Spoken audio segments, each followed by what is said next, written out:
So, hey, how are you doing? It's been a while since I've been on. I don't know how long it's been. I've purposely been taking a break to try to get caught up on my inbox. And if you've written a long letter to me, you're going to be getting a private video. That's how I pretty much respond to long videos. I'm better at, although a letter may be more concise for specific arranged thoughts. In half the amount of time, I can give a more personal thought and kind of more how I really am. Um, a lot of things I want to discuss. The title of this video, um, Empathy, Pride, Ignorance, or Empathy, Pride, Arrogance, and Ignorance. First off, in some of my commentaries addressing people like Durian Rider and stuff like that, people have noticed this sort of gentleness that I do feel with these sort of very passionate ideologies that some of these younger kids have. And I think an empathy needs to be brought to a person's consciousness. And this in general needs to happen, again, as a very sort of global thing. And so if we can't do it on a micro level, we can't do it on a macro level.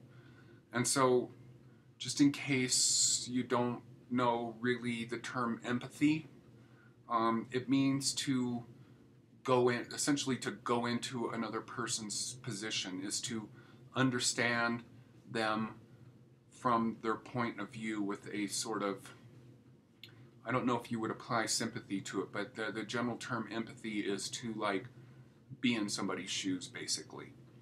And so,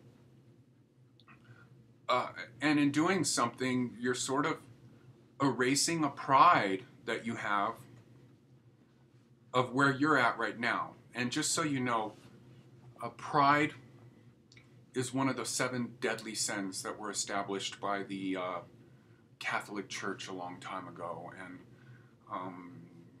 I can't say that I agree with everything that comes out of the ancient traditions of the Catholic Church, but the sort of 7 deadly sins is, again, having this empathy. There are elements of truth in everything.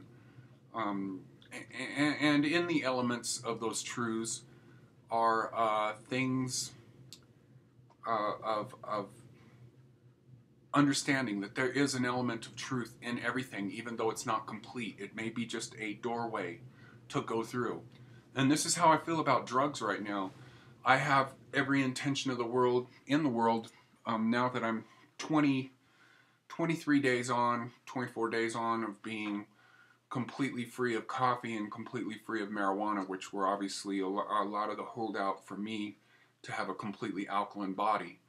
So drugs, for example, to me, there's an element of truth in that, to where you can step through a door. And I've been actually wanting to do a whole video on drugs, but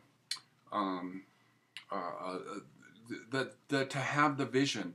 And that's how I feel about, though I don't agree with the fruitarian diet, I don't agree with this whole mindset of purely whole foods and a lot of this sort of idea of not including supplements, which is very idealistic with younger people. And I have to just have a pure empathy in this, because I feel that I was the same way when I was that age. And as the same that you should have an understanding of a child or a teenager that wants to experiment with things that maybe you know better, and it's, and there's probably a light-handedness that a good parent would have with some of that stuff, just to know that there is a very idealistic and perhaps, and the whole subject of and it was not a drug topic here, but I'm just talking about having an empathy for people and their progress. And to me, just becoming vegan in general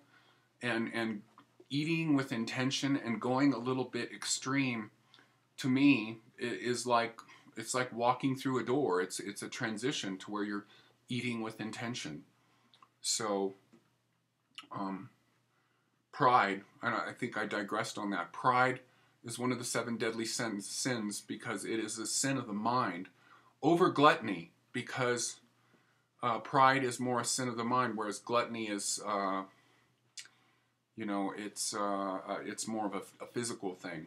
So, anyways, um, and then the whole just pride and arrogance are just really not a good thing, and within that comes the whole concept of ignorance. So I just think there's an empowerment, and I've gotten a lot of letters from people who are like, oh, you're being too nice to that guy Durian Ryder or whatever, and it's just like, I know that everybody who's eating with intention, even though I don't agree with them, I don't make any comments. I see a lot of people with really stupid ideologies that just, you know, and some of these people are just holding on to this whole notion of sustainability and stuff like that.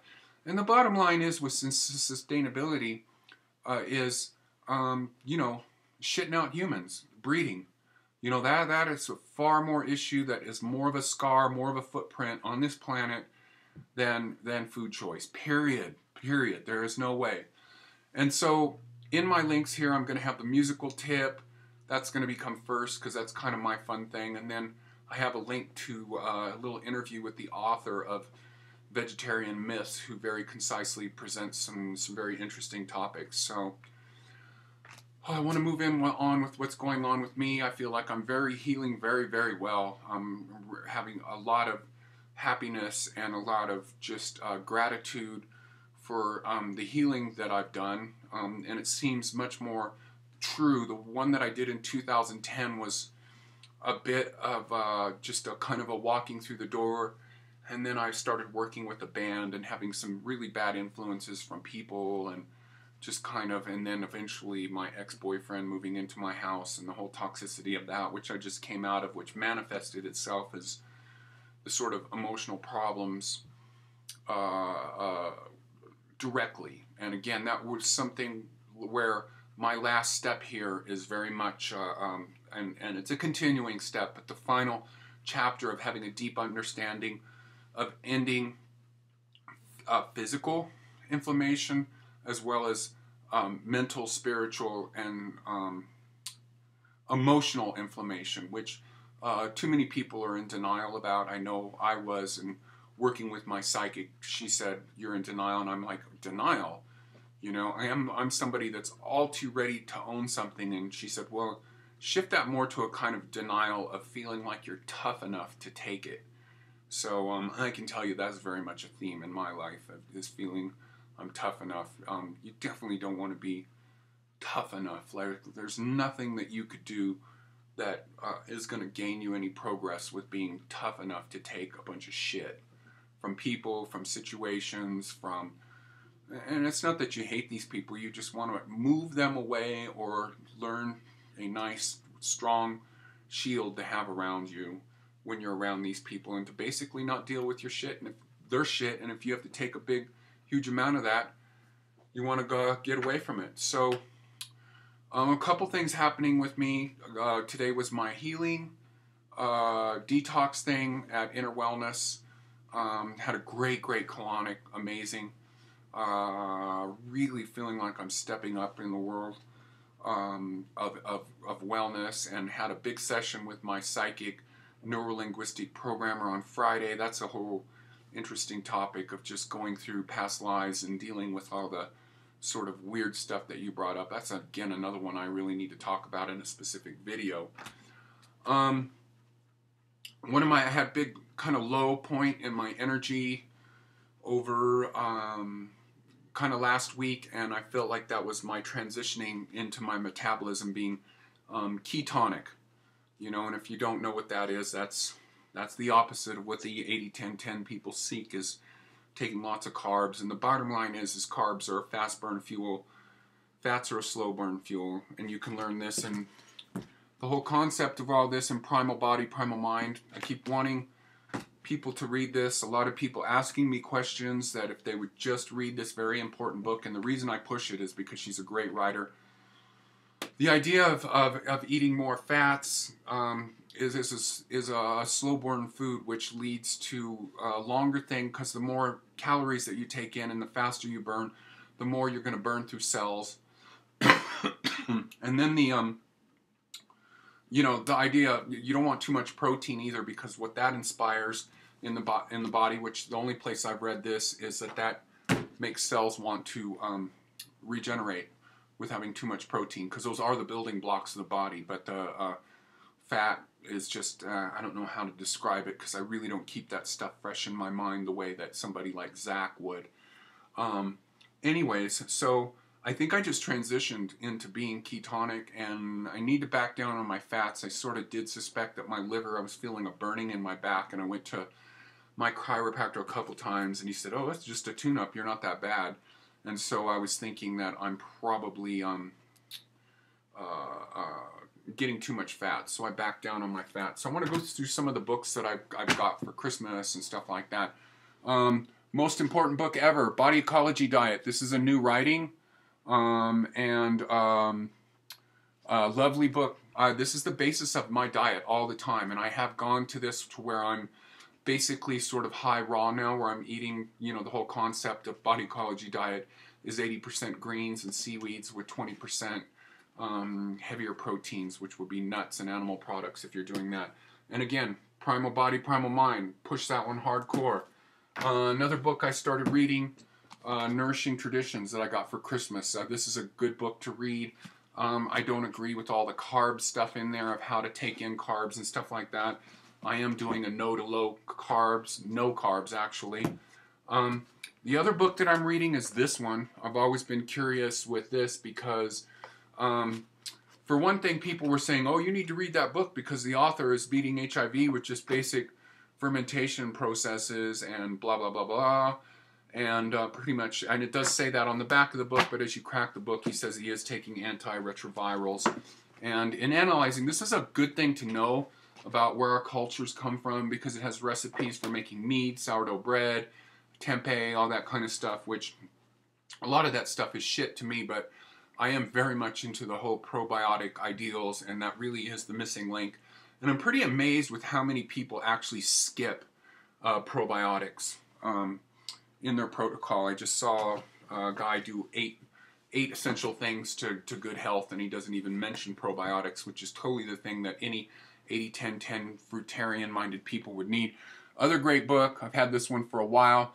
Great reference book. I don't agree with the overall ideologies of what a perfect diet is that this guy is, but all the information that's in this is great. So those are the books. And now it's on for the musical tip, which is one of my long-standing favorite bands going back to being a young lad. It's Yes this time, and it's from the album Relayer. And the song is To Be Over. And this was sort of, to me, this particular track was sort of the end of great progressive rock, and sort of the end of the magic of Yes. Although Yes would sort of went on hiatus after they recorded this album, Relayer. And I was absolutely obsessed with this album when I was 14 and 15 years old. The link that I found actually has the album cover, and I worked with clay a lot doing ceramics and hand sculpture, and I used to make just obsessively, I had this whole series of these sort of castle-like sculptures that I made with some of the images that are on this album, of these sort of houses built into rock landscapes and stuff. But anyways, a musician person I talked to once had suggested that a lot of people who had this great cosmic link to creativity, they sort of become so obsessed with their ego and their rock star status that they lose that magic. And he gave the example of Carlos Santana, who to me in my mind is somebody who can't hit the broadside of a barn with something magical anymore. And definitely the same is true with Yes, where this was sort of the end of a decline in their, although they are better on stage now than they were then, but the actual compositional ability has really gone downhill. Love this track because it opens with this beautiful sort of ambient classical music type build up, has all these sort of progressive rock things sort of going on, but very tasteful, which is kind of, to me, anything that was progressive rock after this period, all these people were losing the mindset of what progressive rock was all about, really. Although right at this point, what I consider the holy trinity of progressive rock, Yes, Genesis, Pink Floyd, they all had great albums coming out at this time. And it's time for me to go, so bye-bye.